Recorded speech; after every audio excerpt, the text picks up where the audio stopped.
Kajian ilmiah.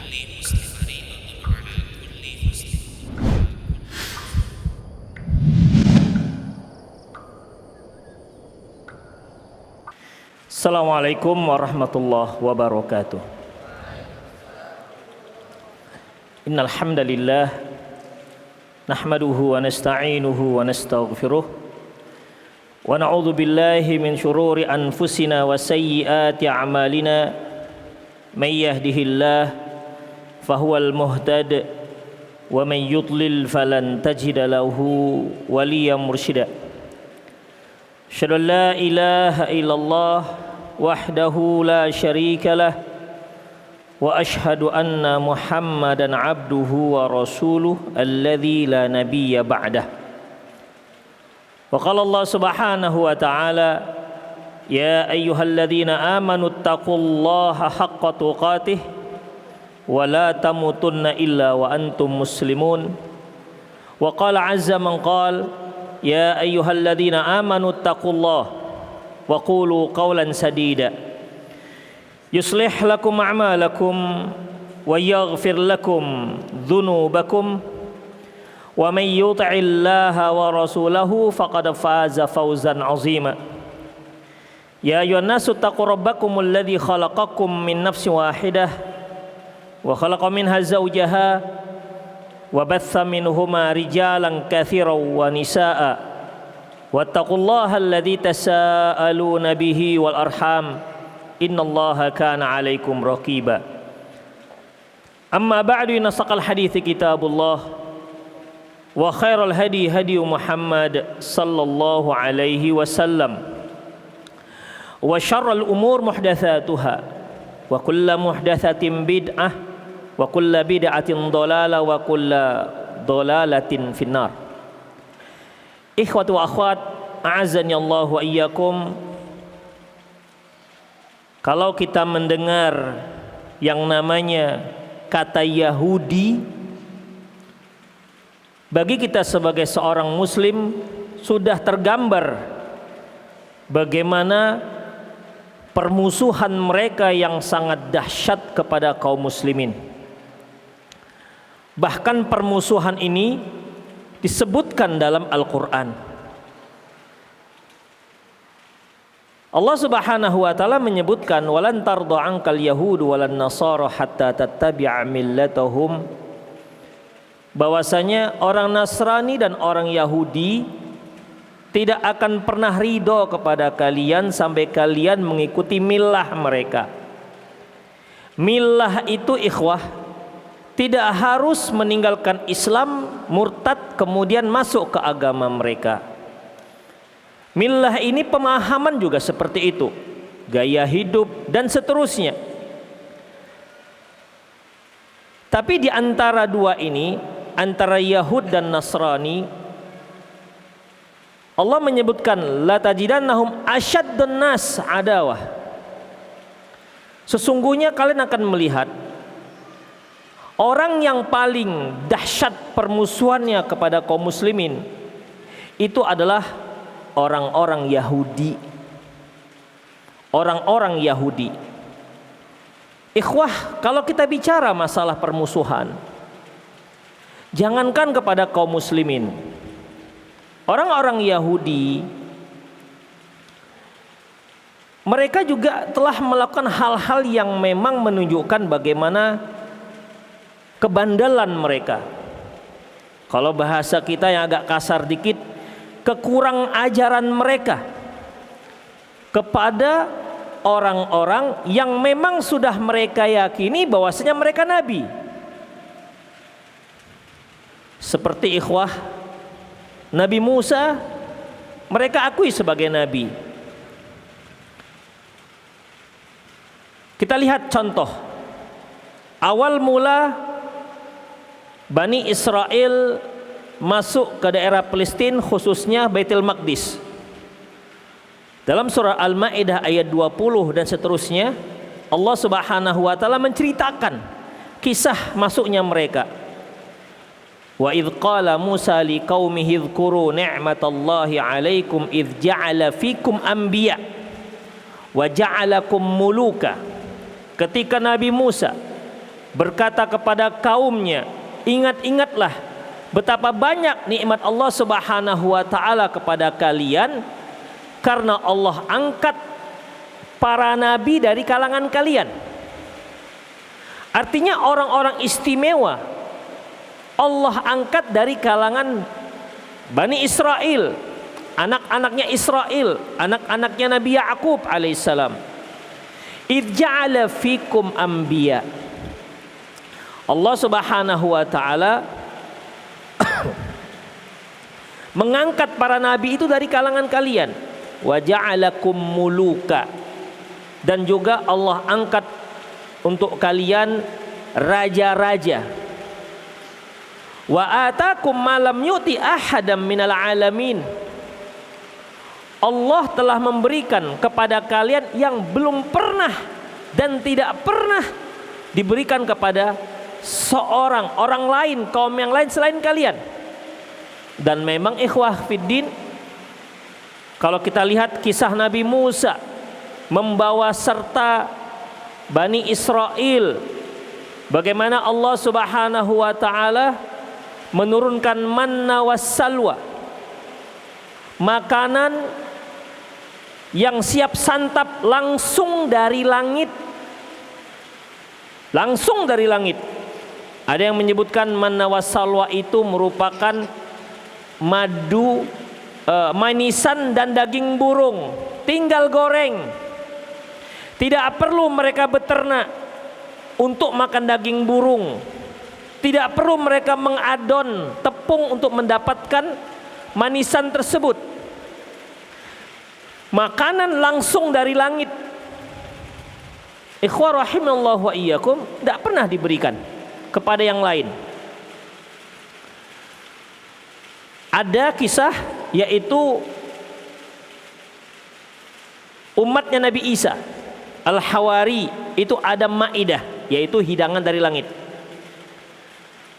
Banyak sekali nikmat-nikmat Allah yang diberikan kepada Bani Israel. Dan mereka juga melihat bagaimana luar biasanya mukjizat yang mereka lihat langsung dengan mata kepala mereka. Dan Nabi Musa juga seorang nabi yang banyak sekali diberikan mukjizat untuk meyakinkan Firaun dan untuk meyakinkan Bani Israel ini. Seperti ketika Allah Subhanahu wa taala mendatangkan tufan wal kummal waddam waddafa'di. Allah mengatakan, walaqad ataina Musa tis'a ayatin bayyinat, dan kami telah datangkan kepada Musa 9 tanda-tanda kebesaran Allah. 9. Ketika Allah sebutkan, Allah kirimkan kepada mereka tufan, yaitu angin puting beliung, kemudian kutu, kemudian hama kodok, kemudian darah, di mana ini hanya menimpa sukunya Firaun, tidak menimpa Bani Israel. Sehingga kutu-kutu dan kodok-kodok itu tidak ada di Bani Israel. Bahkan airnya Bani Israel itu biasa, bening. Beda halnya dengan airnya sukunya Firaun, Aqbat ataupun Qibti. Kata mereka, ya sudah, kita ambil aja air Bani Israel, kita bawa. Ternyata ketika diambil air tersebut bening, dibawa kepada mereka jadi darah. Demikian juga kutu kodok nggak menimpa Bani Israel. Itu mereka lihat dengan mata kepala mereka sendiri.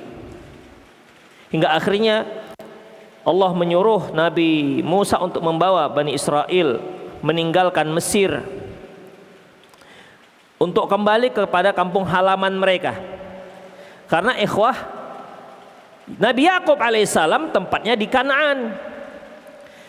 Setelah kejadian Nabi Yusuf dan Nabi Yusuf menjadi pemuka dan pejabat Mesir, Nabi Yusuf minta kepada keluarganya supaya datang ke Mesir. Itulah awal pertama sekali Bani Israel datang ke Mesir. Kalau enggak, asal mereka dari Kanaan, daerah Palestina. Kemudian Setelah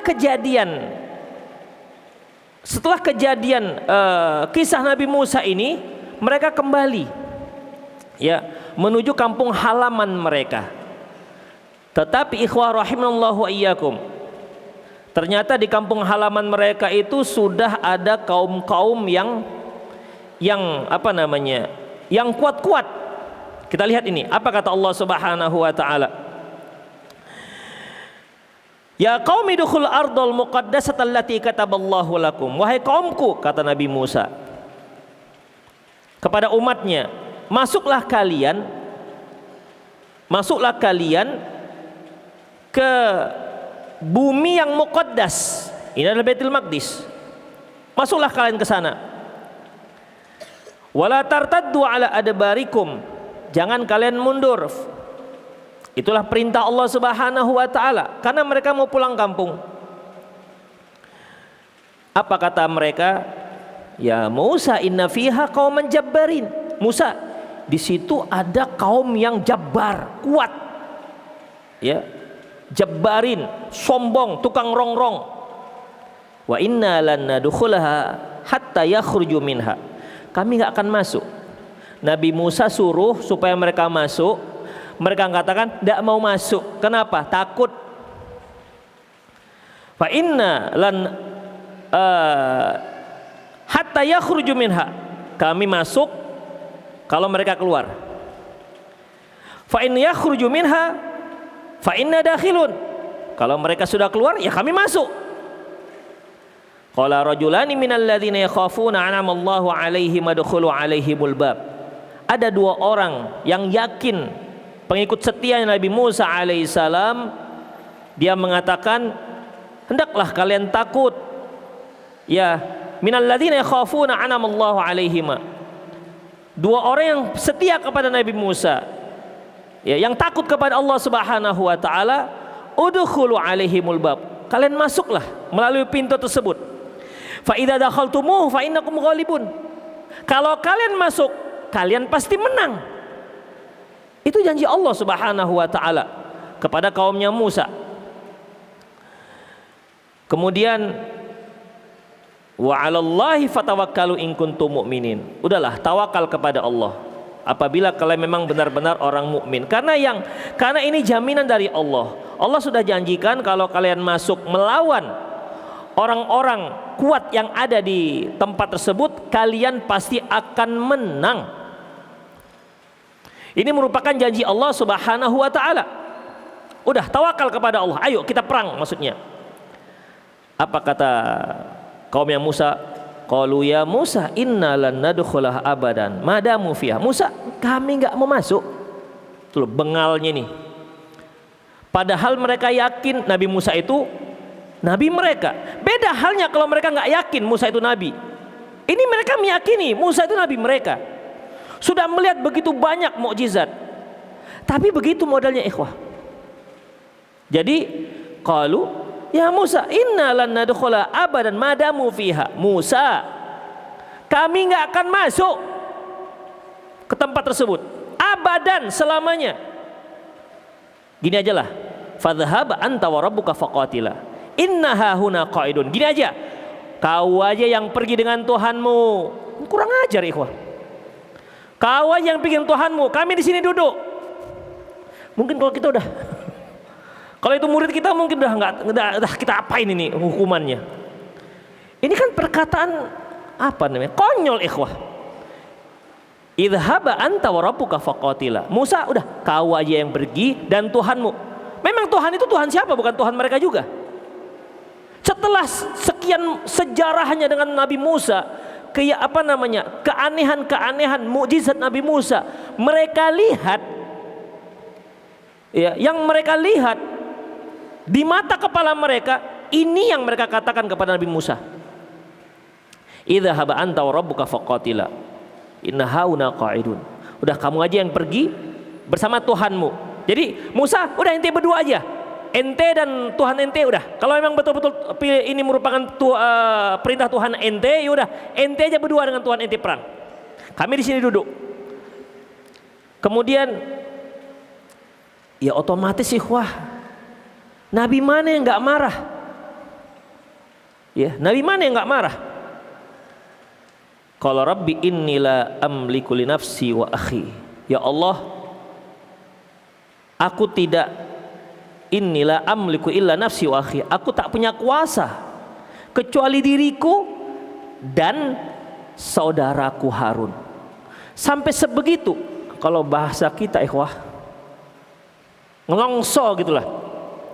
Melihat bandelnya ini, ya, pengikut-pengikutnya, mereka sudah melihat bagaimana keistimewaan yang Allah berikan kepada mereka. Mereka sudah lihat bagaimana terbelahnya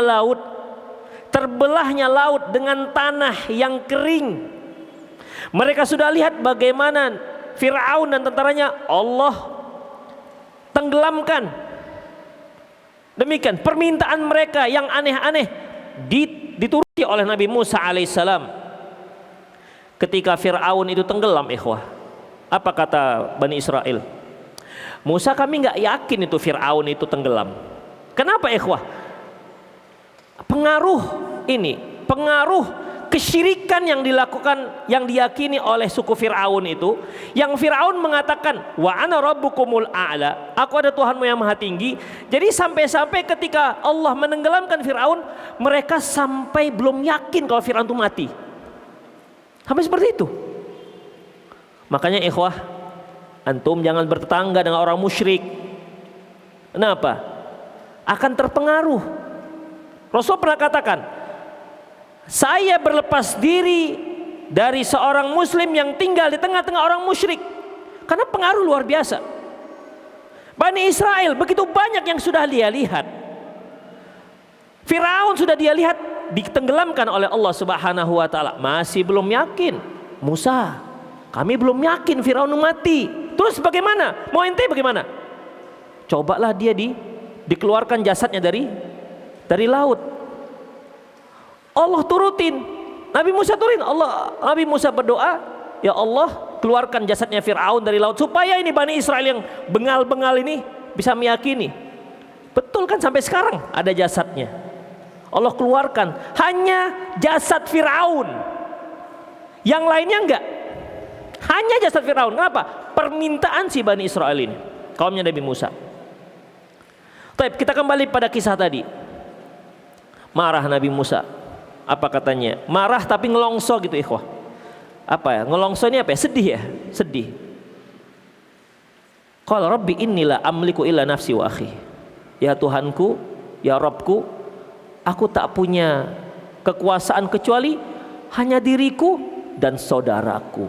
Hanya diriku dan saudaraku. Terus yang Bani Israel ini gimana? Gak sanggup Nabi Musa ngaturnya ikhwah. Gak sanggup.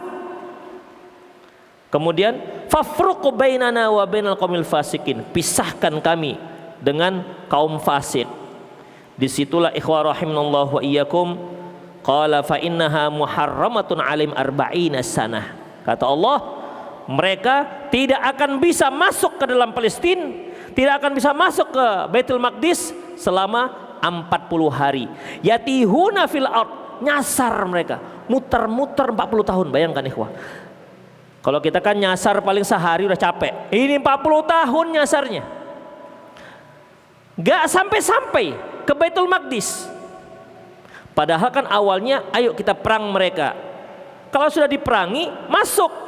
Tapi ini malah ngeyel.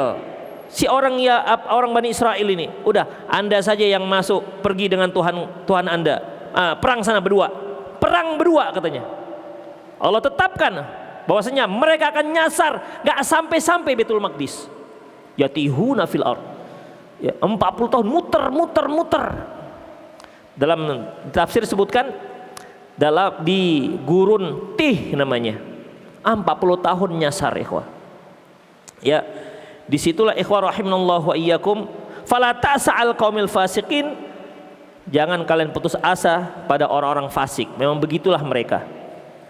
Itulah perlakuan Bani Israel kepada orang yang dia yakini itu nabi. Ketika nyasar itulah sesat, nggak masuk, nggak ketemu, main Baitul Maqdis. Ya, disitulah akhirnya Nabi Musa meninggal, wafat, Nabi Harun. sehingga mereka dipimpin oleh Yusha' bin Nun, seorang nabi. Mungkin para ikhwah dan akhwat pernah mendengar kisah bagaimana Nabi Musa alaihissalam bersama seorang pemuda yang ingin mencari keberadaannya Nabi Khidir di surah Al-Kahfi.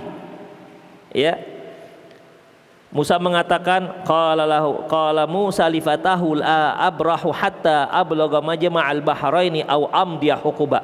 Fata yang dimaksud itulah Yusha' bin Nun. Taib. Akhirnya Bani Israel dipimpin oleh Yusha' bin Nun. Ketemulah Baitul Maqdis dan mereka pun akhirnya bertempur, ya, dengan pasukan orang-orang yang beriman, dan mereka memenangi pertempuran tersebut. Kemudian ketika mereka menang, ikhwah, biasanya kan orang-orang kalau menang ya masuk, nampak digagah-gagahkan gitu kan. Tapi Allah perintahkan kepada Yusha' bin Nun supaya dia masuk dan pasukannya ke dalam Baitul Maqdis ini. Udkhulu sujjadan, artinya rukaat. Sujjadan itu artinya ruku, artinya masuklah ke Baitul Maqdis dengan tunduk tawadhu. Faqulu hittah, dan katakan hittah itu, ya Allah ampuni kami, ampuni kami. Apa yang dilakukan Bani Israel? Bukan masuknya sambil tunduk-tunduk, tapi masuknya mundur. Bokongnya duluan dimasukkan. Jadi seharusnya kan begini masuk, ini enggak, mundur belakang gitu, bokongnya yang masuk. Disuruh hittah, ya Allah ampuni kami, artinya dirubahnya hintoh, gandum. Kurang ajar ya. Demikian, itu Bani Israel. Jadi kalau kita lihat kebandelan mereka ini, ikhwah, itu memang dari dulu, ya. Dan itu sudah lama terjadi, dan memang begitu tabiat mereka. Ikhwah, azanillahu wa iyyakum. Kalau kita lihat, ya, kalau kita lihat bagaimana orang-orang Bani Israel ini ketika mereka dipimpin oleh Yusha' bin Nun. Yusha' bin Nun juga seorang nabi. Kemudian mereka dipimpin oleh para raja. Kan tadi dikatakan wa ja'alakum muluka. Pertama, idja'ala fikum anbiya, Allah angkat dari kalian para nabi, wa ja'alakum muluka, dan kemudian kalian dipimpin oleh para raja.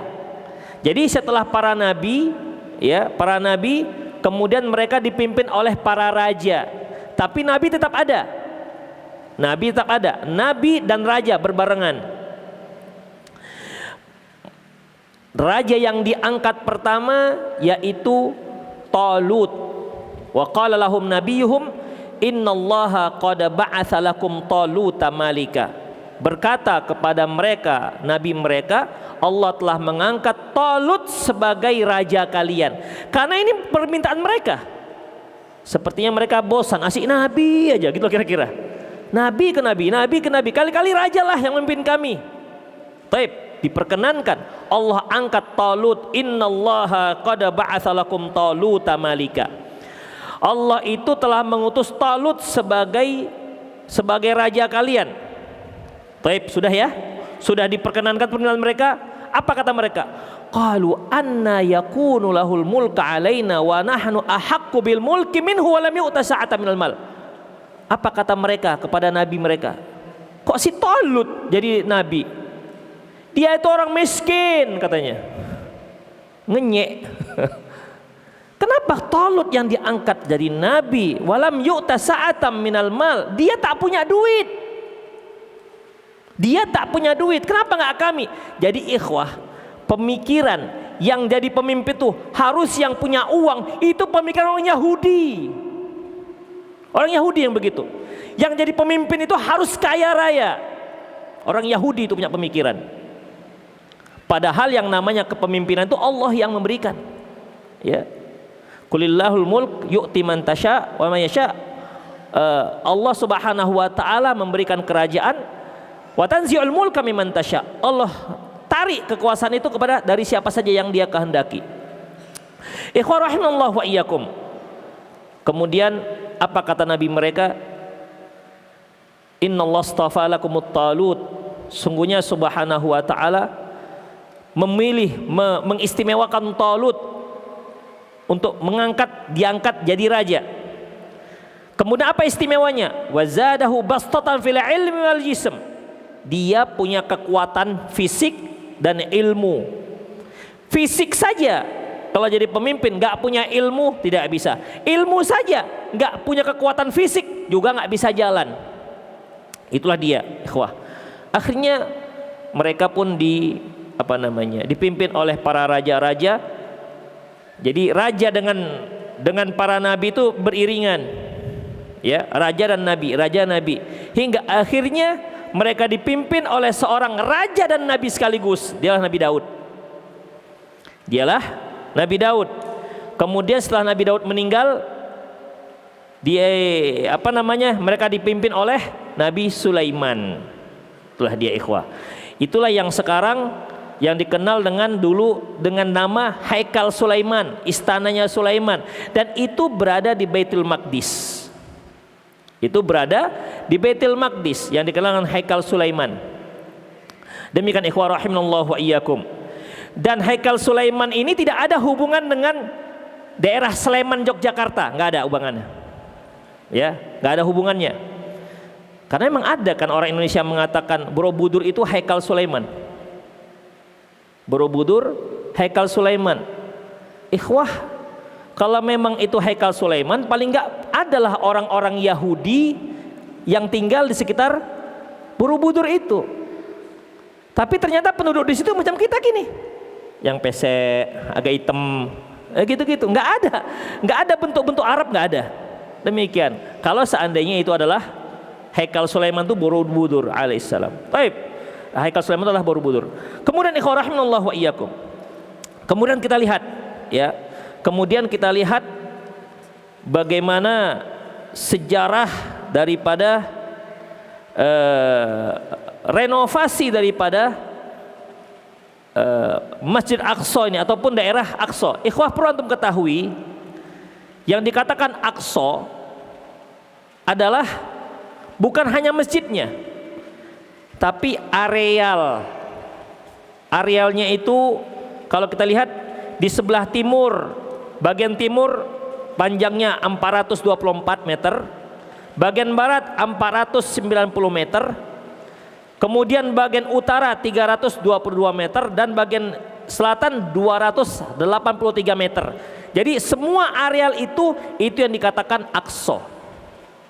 Ya, itu yang dikatakan Aqsa. Dan ini merupakan tanah suci yang ketiga bagi kaum muslimin. Tanah suci yang ketiga bagi kaum muslimin. Makanya ikhwah rahimallahu wa iyyakum, Rasulullah sallallahu alaihi wasallam pernah mengatakan la tasyuddu rihal illa fi salasil masajid. Jangan kalian bersafar untuk ibadah kecuali ketika masjid. Di antaranya adalah Masjid Aqsa. Ya, daerah Aqsa. Daerah itu disitulah dikatakan Aqsa, di mana Rasulullah sallallahu alaihi wasallam mengatakan satu kali sholat di sana sama dengan 250 kali dengan sholat selain Masjid Aqsa. Ikhwan rahimallahu wa iyyakum. Di sini saya akan sebutkan beberapa hal, ya, bagaimana Islam memandang Aqsa yang berada di Palestina ini. Keistimewaan. Sebagaimana yang sudah kita fahami bahwasanya Allah Subhanahu wa ta'ala firman, wallahu yakhluqu man yasha wa yakhtar. Allah Subhanahu wa ta'ala menciptakan apa saja yang Dia kehendaki, wa yakhtar, dan Allah memilih di antara apa saja yang Dia ciptakan, mengistimewakan apa saja yang diistimewakannya. Di antara yang Allah Subhanahu wa ta'ala istimewakan adalah Aqsa. Ikhwan rahimallahu wa iyyakum.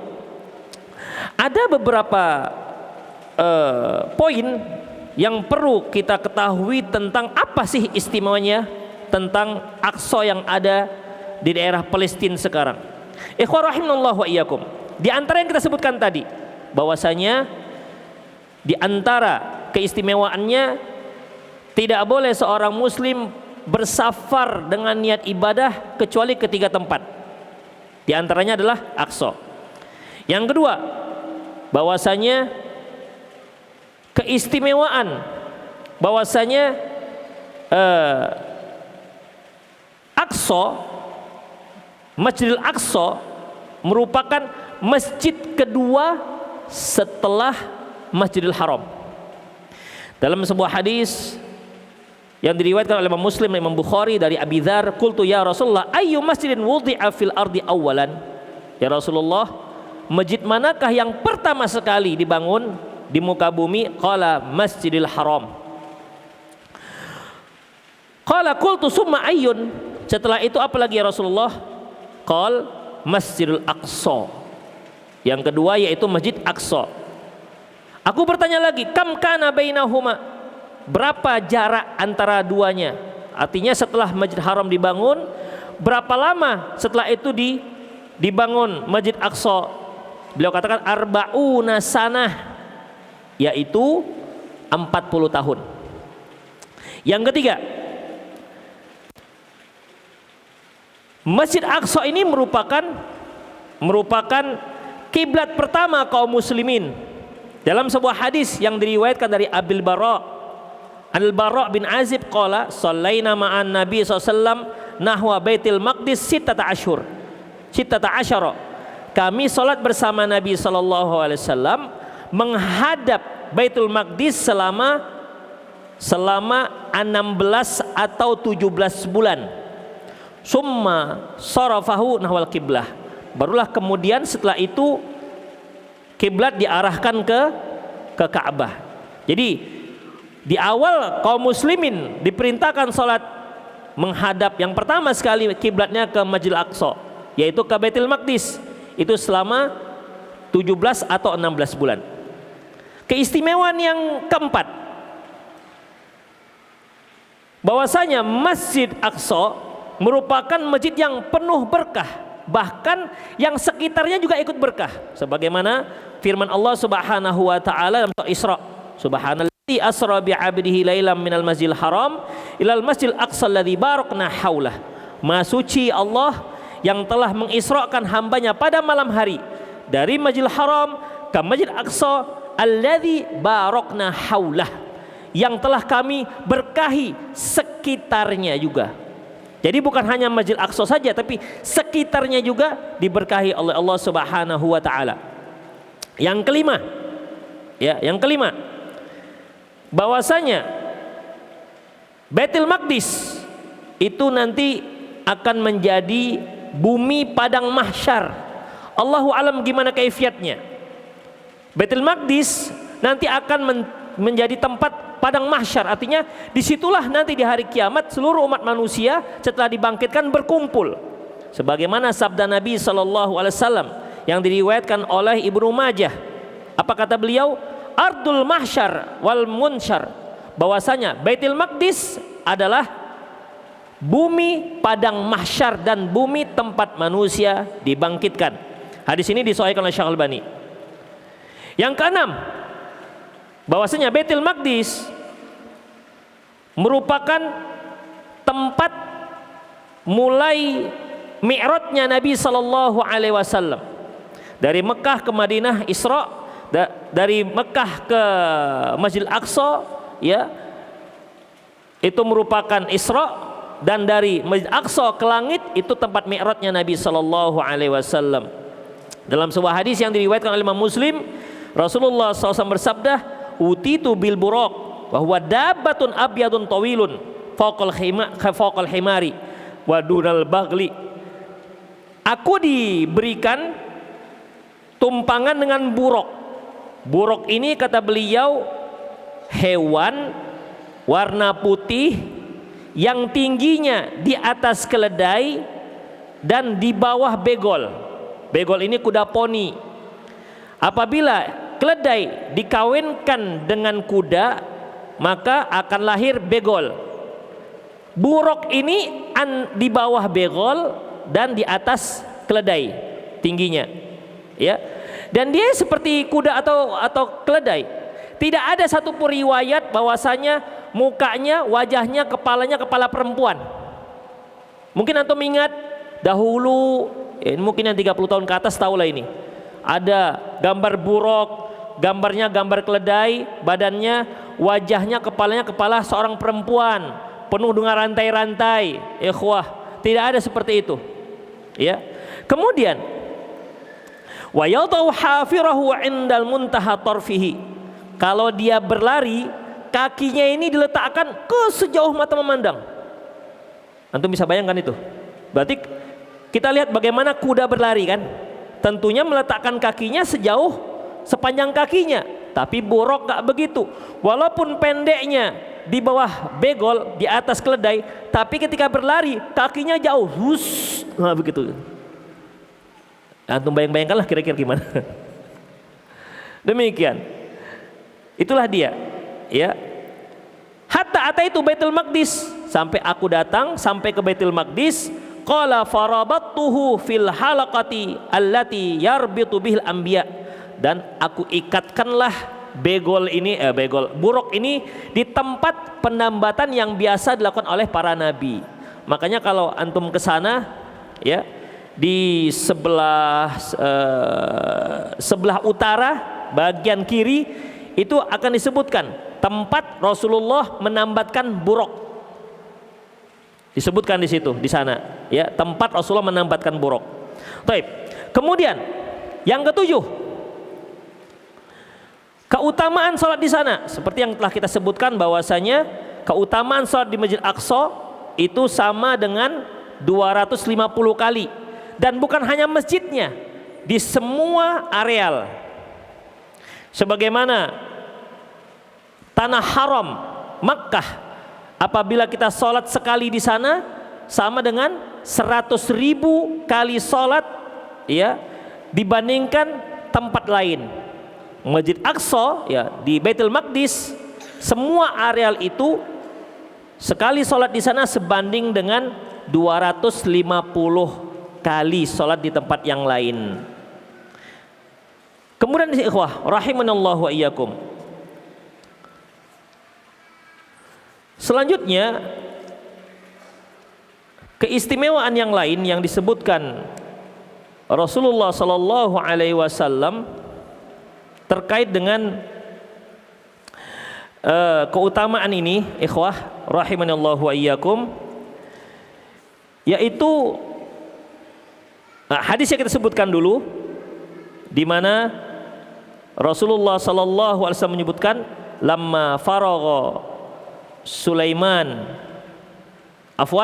dari Abi Dzar, tadzakarna nahnu inda Rasulillah sallallahu alaihi wasallam, kami menceritakan, ya, kami bercerita tentang Nabi sallallahu alaihi wasallam terkait dengan mana yang lebih afdol.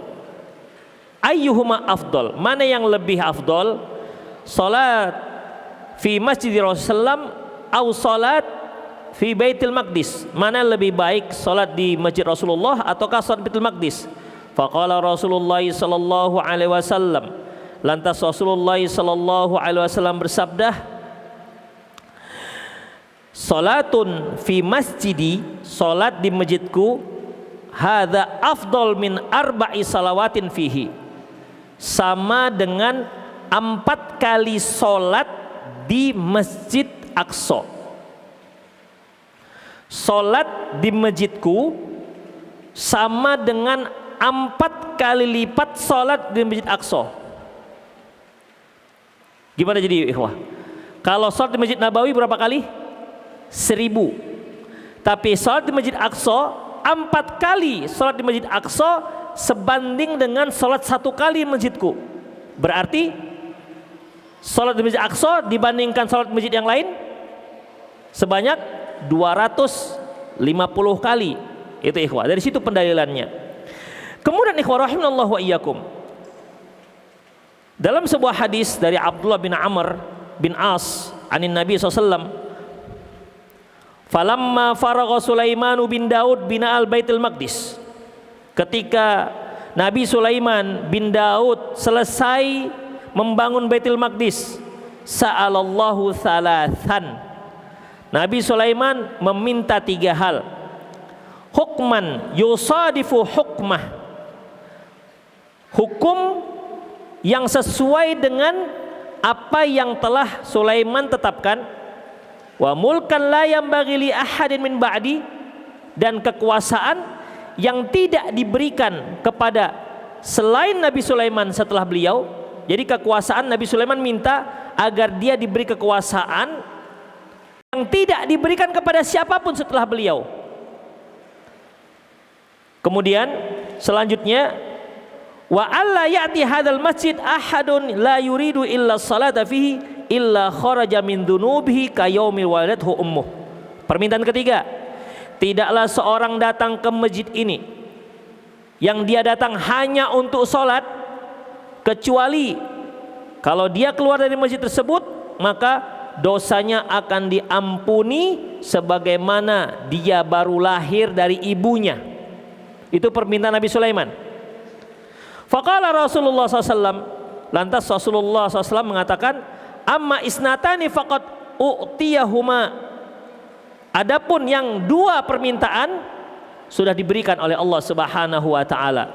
Artinya yang 2, yang pertama yaitu Allah tetapkan hukum sebagaimana hukum yang telah ditetapkan oleh Nabi Sulaiman.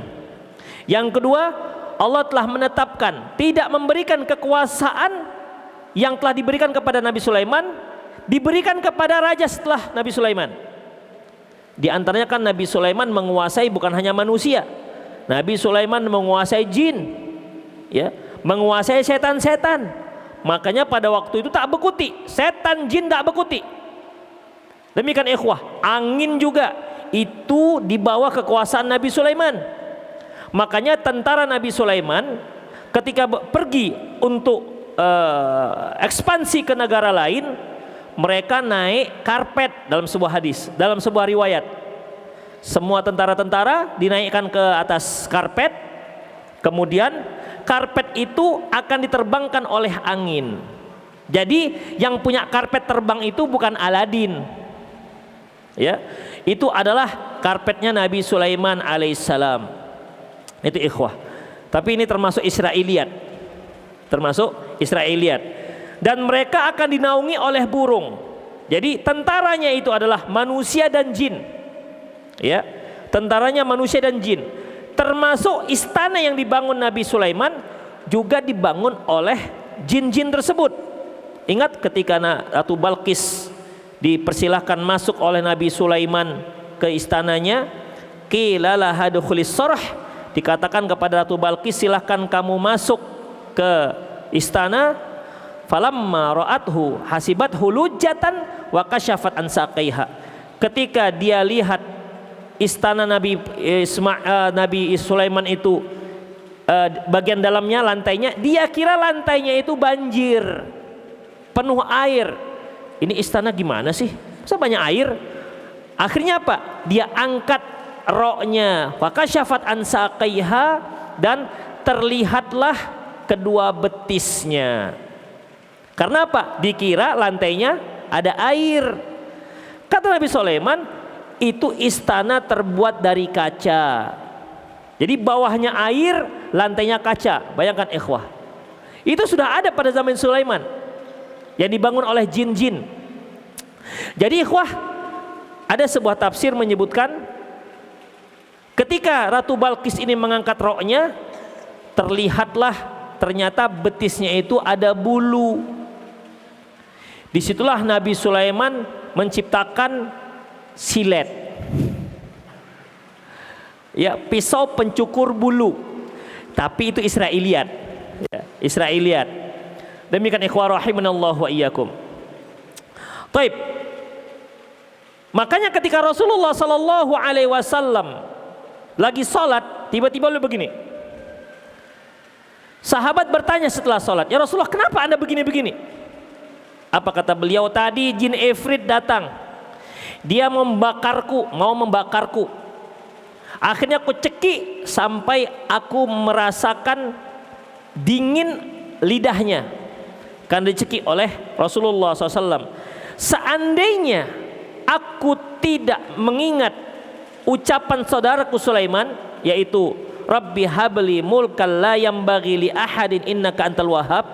Ya Allah, berilah aku kerajaan yang tidak diberikan kepada orang lain setelahku. Ya Allah, berilah aku kerajaan, berilah aku kekuasaan yang tidak engkau berikan kepada siapapun setelahku. Innaka antal wahhab, sungguhnya engkau maha pemberi. Kalau aku tidak mengingat doa Nabi Sulaiman ini, ku ikat, ku ceki jin ifrit ini, kemudian ku ikat di tiang-tiang Masjid Nabawi agar menjadi mainan anak-anak penduduk kota Madinah. Tapi karena mengingat itu, aku lepaskan, kata beliau. Artinya yang kedua diberi oleh Allah Subhanahu wa taala.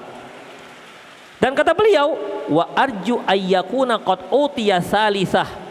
Dan sepertinya juga yang ketiga juga diberikan oleh Allah Subhanahu wa taala. Apa permintaan yang ketiga tadi? Apa permintaan yang ketiga tadi? Orang yang datang ke Baitul Maqdis yang niatnya hanya untuk sholat, tidaklah dia keluar dari Baitul Maqdis kecuali diampunkan dosanya, bersih bagaikan dia baru lahir dari ibunya. Itulah keistimewaan Baitul Maqdis. Kemudian ikhwah rahimanallahu wa iyyakum, selanjutnya yaitu Dajjal nggak masuk Baitul Maqdis. Dajjal tidak masuk Baitul Maqdis, sebagaimana hadis yang diriwayatkan oleh sebuah hadis yang diriwayatkan oleh Imam Ahmad, ya, hadis yang diriwayatkan oleh Imam Ahmad bahwasanya Baitul Maqdis juga tidak dimasuki oleh Dajjal. Kemudian yang keberapa lagi? Udah keberapa? 10. Oke. Bahwasanya Baitul Maqdis tempat binasanya Ya'jud dan Ma'jud. Baitul Maqdis tempat binasanya Ya'jud dan Ma'jud. Hadis ini diriwayatkan oleh Imam Muslim dari Nawas bin Sam'an. Itulah ikhwah rahimanallahu wa iyyakum beberapa keistimewaan Baitul Maqdis. Mengapa tempat ini tempat yang sangat istimewa bagi kaum muslimin, yang merupakan tanah suci yang ketiga yang memang harus dikuasai dan harus dipertahankan oleh kaum muslimin, dan dia berada di Palestina. Adapun Gaza ikhwah, itu merupakan salah satu tempat di Palestina dan tempatnya para ulama, di antaranya Imam Syafi'i lahir di daerah Gaza. Demikian ikhwah. Oleh karena itu ikhwah rahimanallahu wa iyyakum, dalam masalah ini ya kita sebagai seorang muslim yang melihat bagaimana teman-teman kita yang tempatnya merupakan tempat yang sangat istimewa, mereka tinggal di daerah yang sangat istimewa dan sangat berbeda dengan yang lainnya. Kota suci ketiga ada di sana, di Palestina. Oleh karena itu, ketika ada orang-orang Yahudi yang membantai kaum muslimin, sungguh sangat tidak layak kalau kita hanya berdiam saja. Saya hanya sebutkan satu hadis di mana Rasulullah sallallahu alaihi wasallam pernah bersabda. Beliau mengatakan bahwasanya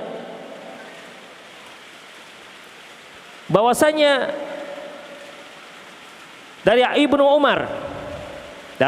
Ibnu Umar qala Rasulullah sallallahu alaihi wasallam, al muslim akhul muslim, seorang muslim saudara muslim yang lain, la yadhlimuhu wa la yusallimuh, tidak boleh dia menzolimi dan juga tidak boleh dia membiarkan saudaranya dizolimi. Wa man kana fi hajati akhihi kana Allah fi hajatihi, barang siapa yang dia memenuhi kebutuhan dan keperluan saudaranya, maka Allah Subhanahu wa taala akan melapangkan kebutuhannya. Demikian ikhwah rahimani Allah wa iyyakum. Dan banyak lagi keistimewaan dan keutamaan hadis-hadis terkait dengan menolong saudara kita sebagai seorang muslim. Dan ikhwah rahimani Allah wa iyyakum, dalam kondisi seperti ini, ahli sunnah wal jamaah, khususnya mereka yang berada di manhaj salafiyin, ketika melihat kaum muslimin sedang dibantai habis oleh orang-orang Yahudi yang tidak menghormati mereka, yang tidak peduli dengan kehormatan mereka sebagai manusia, jangankan manusia, nabi saja mereka lecehkan, apalagi orang-orang yang jauh derajatnya di bawah nabi. Bagi mereka itu suatu hal yang mungkin terbiasa, suatu hal yang biasa-biasa bagi mereka. Oleh karena itu, rahimallahu wa iyyakum, kita dalam masalah ini, posisi kita tentunya berada berada di sebelah saudara-saudara kita Palestina yang dihancurkan, yang dibantai. Dan perlu kita ketahui bahwasanya pembantaian seperti ini itu bukan hanya sekali dua kali terjadi, dan bukan hanya Palestina, banyak kaum muslimin dibantai oleh orang-orang kafir. Contohnya ikhwah rahimanallah wa iyyakum, seperti pembantaian kaum muslimin di Granada, Spanyol. Kaum muslimin sudah berkuasa di sana selama 600 tahun, 6 abad. Tapi ketika orang-orang kafir berkuasa kembali, kaum muslimin dibantai, genosida.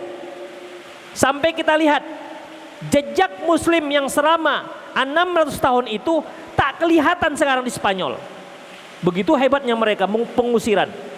Kemudian kita lihat lagi bagaimana Genghis Khan memporak-porandakan kerajaan kaum muslimin yang waktu itu ibu kotanya berada di Baghdad. Dia utus anaknya Hulagu Khan dan dibantailah kaum muslimin. Satu hari 2 juta orang mati dibantai, sampai sungai Furat itu merah. Tidak usah jauh-jauh. Kalau kita lihat sejarah Palestina muncul, awalnya datang orang Yahudi yang memang sebelumnya sudah dibinasakan oleh Hitler. Akhirnya di bawah disokong oleh Inggris, ya. Dan di situ terjadi pembantaian pertama bagi orang-orang Palestina. Dan kita lihat ikhwah, terjadi beberapa kali. Dan itu tidak hanya di Palestina. Tidak hanya di Palestina. Kalau kita lihat seperti Bosnia, ya, Bosnia, bagaimana kaum muslimin di Bosnia dibantai. Atau yang baru-baru lagi, Myanmar, kita dengar sendiri, dan itu baru-baru aja terjadi. Dan kita lihat lagi bagaimana Muslim Uighur Cina yang baru terjadi sekitar 2012. Itu pembantaian. Ikhwah, ketahuilah bahwasanya belum pernah dalam sejarah ketika kaum muslimin itu berkuasa membantai yang minoritas, belum pernah sepanjang sejarah. Tapi kaum musliminlah yang sering dibantai ketika mereka itu minoritas. Mengapa ikhwah? Saya bacakan sepotong hadis di mana Rasulullah sallallahu alaihi wasallam mengatakan, hadis ini diriwayatkan oleh Ibnu Majah, walam yanqudu ahdallahi wa rasulah, tidaklah kaum muslimin itu melanggar perjanjian mereka terhadap Allah dan Rasulnya, illa sallatallahu alaihim aduwan min ghairihim, kecuali Allah akan jadikan musuh-musuh mereka yang bukan kaum muslimin, artinya orang-orang kafir, menguasai mereka, fa akhadhu ba'dama fi aidihim, yang akhirnya mereka itu mengambil, merampas apa yang ada di tangan mereka, mengampas harta mereka, merampas bumi mereka. Itu dikarenakan apa ikhwah? Karena memang kaum muslimin sedang berada jauh dari agama yang mereka anut. Mereka sedang melepaskan agama mereka. Mereka kurang perhatian dengan agama mereka. Makanya kita lihat terjadilah seperti ini. Di Indonesia, kaum muslimin mayoritas 80%. Tapi kalau kita lihat, coba lihat di media-media, lebih banyak dominasi yang bukan muslim. Dari mulai penampilan dan lain-lainnya. Seharusnya kita yang mendominasi. Kaum muslimin yang 80%. Seharusnya. Tapi kita itu lemah. Semoga Allah Subhanahu wa taala mengembalikan kekuatan kaum muslimin dimanapun dia berada, di Indonesia, di Palestina, dan dimanapun kaum muslimin berada. Semoga Allah Subhanahu wa taala kembalikan kembali kejayaan mereka. Adapun masalah bagaimana kita harus membantu, semoga ini nanti akan bisa dipaparkan oleh Al-Ustadz Al-Fadil Abdul Fattah hafizahullah. Ikhwah, itu saja, semoga bermanfaat untuk mengisi waktu kita sambil hujan, ya, di bawah rintikan hujan. Semoga rahmat Allah Subhanahu wa taala juga turun kepada kita dan mengabulkan semua dosa-dosa kita, dan mengampunkan semua dosa-dosa kita, dan mengabulkan semua doa-doa kita. Demikian saja, aku qouli hadza wastaghfirullah li wa lakum wal muslimin innahu wal ghafurur rahim. Assalamualaikum warahmatullahi wabarakatuh. Waalaikumsalam warahmatullahi wabarakatuh.